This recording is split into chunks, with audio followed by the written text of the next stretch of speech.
The Nike Vomero 18 versus the Puma MagMax Nitro. Which one of these max stack foams is the better overall daily trainer? Let's compare and contrast and find out. So before we get started with the video, make sure you like the video, subscribe to the channel if you're subscribed watching content. Thanks so much, love you guys a lot. Make sure you follow me on Instagram and Strava for all sorts of other updates and things like that. So without further ado, let's begin. Specs for both shoes, somewhere up here where they are visible. So the easiest breakdowns for both shoes will be going something like this. Starting with the Vomero 18, right? This shoe, comparatively to the MagMax, is a slightly heavier shoe, more foam compounds associated with it, a lot of upper mesh materials to kind of work with, no gusseted tongues. Basically, the Vomero, as we've known it across the board and historically, has always been this everyday training shoe with more of an emphasis on your longer run style workouts, right?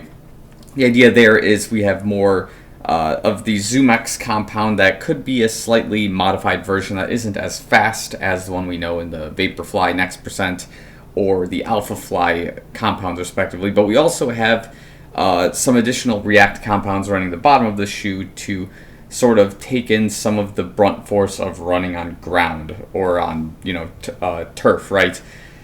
And the idea there is we got the two foam compounds working together to sort of support your longer run efforts, but also allow for easier workouts.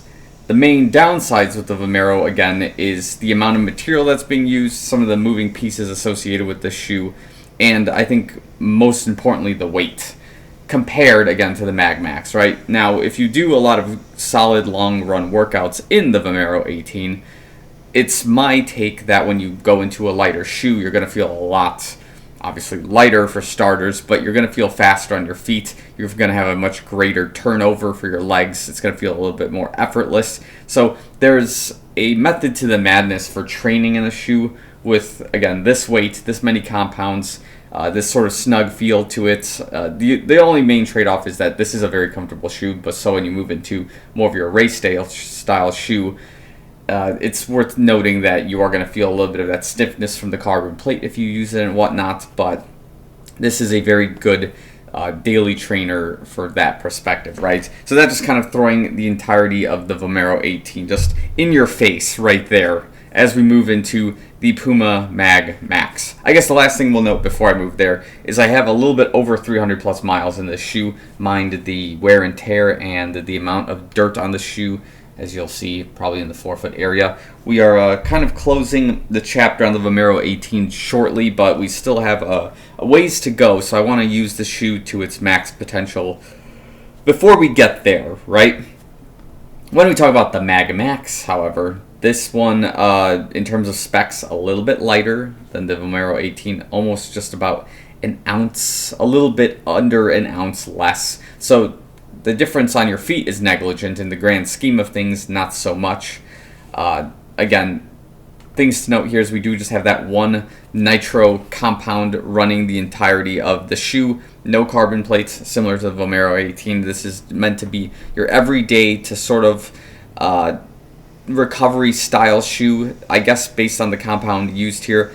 This can support you in a long run. I'm just very hesitant about pushing it there until I start kind of just adding on that distance. So yesterday, for example, I was running about 8.5 miles in this shoe, and it was a very good run. I was running some hills, and then the second half of the run was a lot more net downhill, and I had a lot of energy by the end of that run.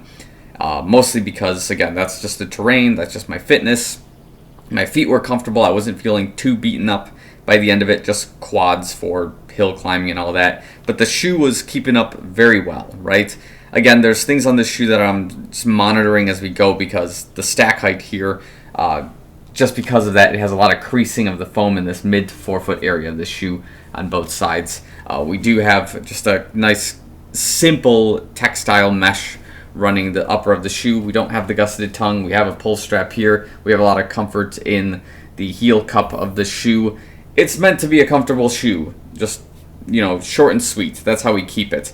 Now, based on what I see in the comment sections and what people have been telling me on Instagram, people swear by this thing. Like, they love this shoe to no end, and I can understand why. Again, the thing here is I'm a little bit hesitant about being in a max stack all the time, I would prefer kind of dumbing it down to like a mid-stack or even the carbon plate shoe, just to change the type of quality of run I'm experiencing, so you're not used to just max stacking and having that instability that's associated with having a heel that is almost 46, 47 millimeters in height, right? And if we compare the specs, very similar, but also have some subtle differences across them. We do have 47 millimeter heel, 46 in the Vomero, and then in the forefoots we have a 39 in the MagMax, and we have a 36 in the forefoot for the Vomero, giving us an 8 millimeter offset and a 10 millimeter offset. And in Nike's,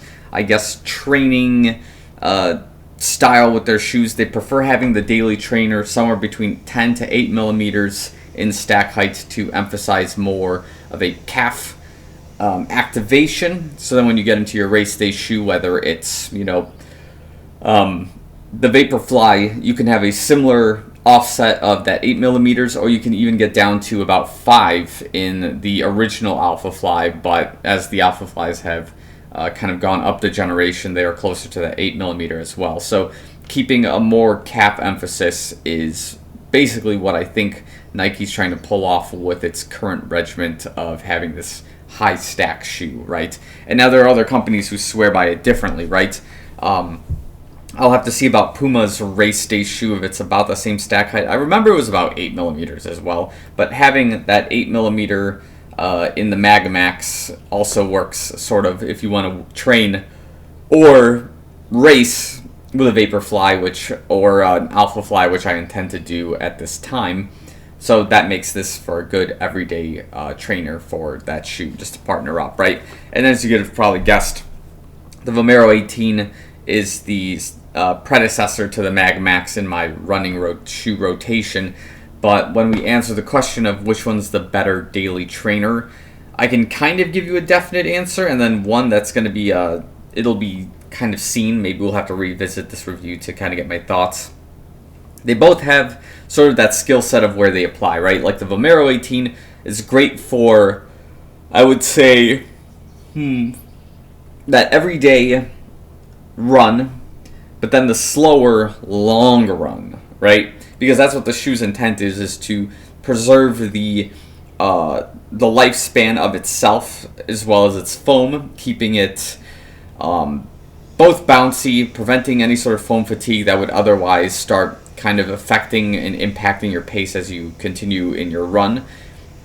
But it's also designed to keep that comfort so you don't feel like your feet are getting beaten up in that long run workout. And as I've run with the shoe previously, if there was a pace I stuck to, the shoe was very good at keeping that pace, right? So I didn't have to think about it too much, right? If I was trying to run like, 8 flat or 7:45 in a long run workout, the intervals would be pretty consistent no matter what terrain I was running on. And there was a lot to be said for the shoe on that front, right? And then when we talk about the MagMax, this is a great everyday running shoe. I'm imagining it's good for your long run workouts. I'm imagining it's probably going to be also really good for your recovery runs based on the stack height and how much plush we've got going on. It's just designed to be comfortable overall. Is it more of a speed workout shoe than the Vomero?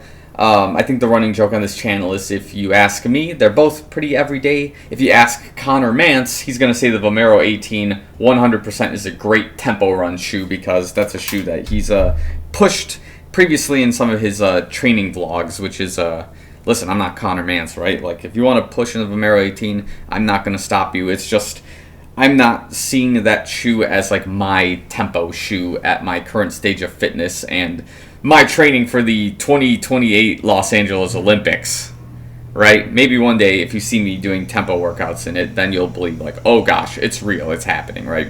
But that's kind of where I'm standing with it. And again, the part where we say it's too soon to tell is because I barely have 50 miles in the MagMax. I don't know what the overall lifespan of the shoe is going to be like, how the foam is going to degrade over time.